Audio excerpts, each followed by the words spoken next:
Mana M37 trassaga mollarimiz kirib keldi. Buxoro viloyati G'ijduvon tumaniga har oyning birinchi kuniga yangiligimiz bo'laveradi-da shunaqa. Mana mollarimiz. Mollar haqida ma'lumotni bundan keyingi videolarga qo'yib boramiz. Lokasiyani aytib o'taman. Buxorodan Toshkentga qarab, G'ijduvonga qarab ketishda Gajdum aka kirgandan keyin mana bu zinak mana peshqoz zinagi o'tish mumkin emas deb qo'yibdi. Nechinchi bilmayman buni. Gajdum aka. Mana bu yoqda yo'l, bu yoqda vulkanizatsiya.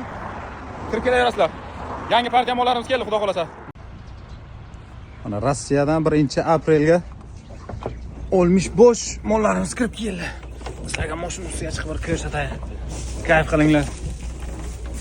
Bismillah. Greenfordlar, bu simental, kalchoq zermola ketdilar. Ular Rossiyadan kirib keldi. To'ramizni ikki etash qilib yo'l kelganmiz. Mana berkalar Rossiya bular. Qozog'iston emas. Negativlar yozmanglar Qozog'iston deb.